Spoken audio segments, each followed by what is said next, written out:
GoForThe2.com in with the Week 13 college predictions. This is going to be a very quick video. I'm going to give rapid-fire selections due to the holiday. I want to wish everyone a very blessed, safe, and happy Thanksgiving. Enjoy the day with family, whether it be limited or whether you're going to go to the limit 6, 10, whatever state you live in. Just be safe. I'll be on college football today, breaking down all the top 25 games. We'll be talking about the Iron Bowl, be talking about all those marquee battles in the ACC, Big 10, Big 12, and Pac-12 as well. So tune in Saturday, 10 a.m. to 12 p.m. MSG Network, sportsgrid.com, and then 12 to 5 in-game live, 5 straight hours, talking all the in-game action on sportsgrid.com this coming Saturday, November 28th. I'm going to break down this, and then Thursday and Friday, tomorrow, I'll be on the morning after with Ariel Epstein for an hour, 10 a.m. to 11 a.m.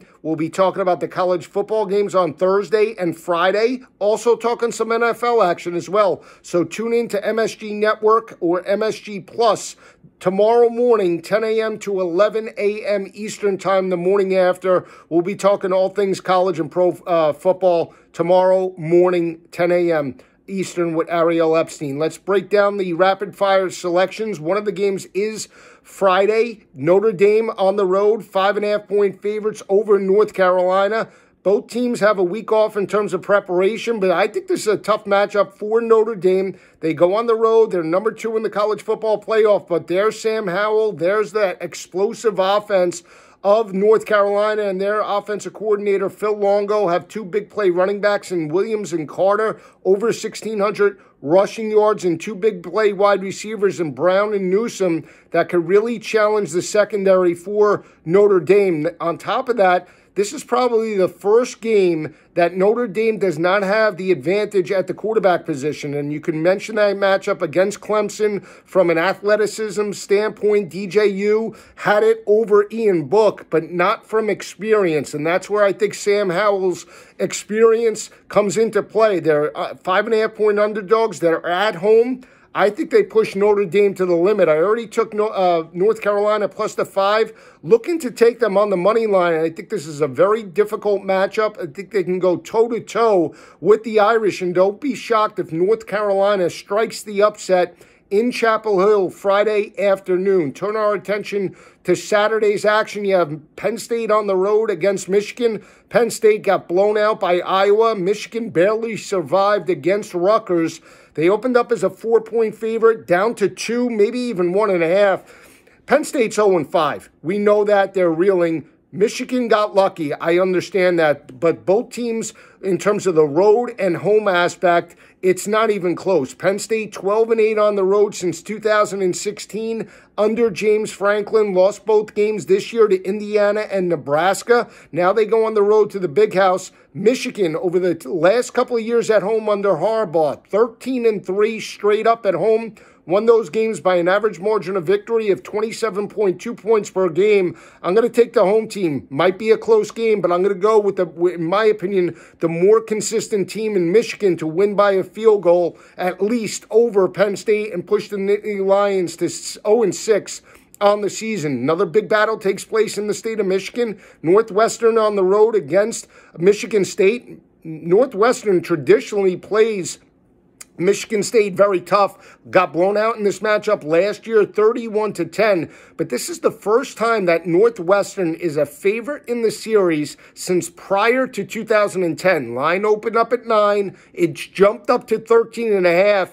I know Northwestern could possibly be the second-best team in the Big Ten, but I don't think they just walk all over Michigan State and Mel Tucker in this matchup. Michigan State, very solid in run support, bend but don't break type of defense. On top of that, Northwestern with Peyton Ramsey is not an explosive offense. Peyton Ramsey's a game manager. They played very well, got a methodical blue-collar win over Wisconsin. Most likely going to try and do the same thing with Michigan State, but I think the Spartans can go toe-to-toe with Northwestern, catching almost 2 touchdowns in this battle. Give me Sparty to play this game very close. Both teams, looking to get a conference win, but Michigan State does have an extra week of preparation. I like Michigan State in this spot. Another big battle takes place in the Iron Bowl. It's Auburn, it's Alabama. what can you say? Best team in the nation right now is the Alabama Crimson Tide. Mac Jones hitting on all cylinders. It's definitely Mac Jones, in my opinion, and Kyle Trask to win the Heisman. I think it does come down to the SEC championship game. But I was on Auburn last week. I like the way they're starting to run the football. More consistency. They seem to have more confidence in Chad Morris's offensive scheme. On top of that, Bo Nix is a confident quarterback. I know he's somewhat erratic, but I think it's the wide receivers of Auburn going up against, in my opinion, still a suspect secondary in Alabama. You have Eli Stove, you have Anthony Schwartz, a speed demon, and you also have Seth Williams that can go over the middle and, more importantly, be matched up on smaller defensive backs for the Alabama Crimson Tide. On top of that, this game comes down to a confidence and psychological factor. Auburn believes they can go toe-to-toe with Alabama. Knocked off the Crimson Tide last year in the Iron Bowl, 48-45. Mac Jones played. Those wide receivers played. But there was one wide receiver in Jalen Waddle that's going to be out of this matchup. I think that could be a factor for Alabama. This is the one game, in my opinion, since Waddle got hurt, that you'll notice that his absence takes apart that offense a little bit. I think they take a minor step back. I think Auburn can cover this 24.5-point number. On the road, I think they play a close game. They might be in striking distance in the fourth quarter, but in the end, most likely Alabama will win this matchup. But I took the points with Auburn plus the 24 in this ball game. Another big battle takes place in the ACC, Louisville and Boston College.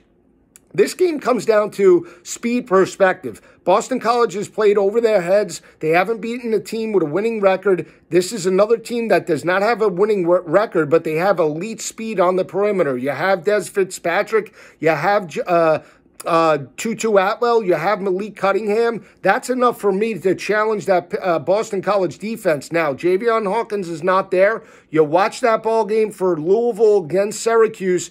They had more consistency in the run game. Malik Cunningham cut down on mistakes. I know it was Syracuse. Boston College could be challenged over the top. Notre Dame was able to do it. I think Louisville can as well. Lined open up as Louisville, -1. They're now catching one. I think they can run away with this one. I think Louisville, double digits over Boston College in this matchup. Another big battle is in the ACC. It is Virginia on the road against Florida State. Florida State didn't play last week. A lot of negativity around the program. What can you say about Florida State just not living up to expectations? They've been hearing it all week. Now here comes methodical, blue-collar Virginia laying 10 points on the road in Tallahassee. On paper, Virginia is the better team, but I like the way CHUBBA PURDY stepped up a couple of weeks ago against NC State, thrown into the fire in that matchup. Completed 60% of his passes. Would you believe it was the first time under Mike Norvell this year that Florida State completed 60% or more in their passes in an FBS game? The only time they did more than 60% was in the win over FCS opponent Jacksonville State. Florida State still has elite speed on the perimeter. Think they could challenge Virginia over the top. Cavaliers might win, but I expect Florida State to play very well after the negativity with Dabo Swinney telling them that, they basically quit. Florida State can cover this number and possibly win the game. So if you want all the breakdowns, tune in this Saturday, College Football Today. I wish everyone a very happy Thanksgiving. Stay safe. Enjoy the holiday.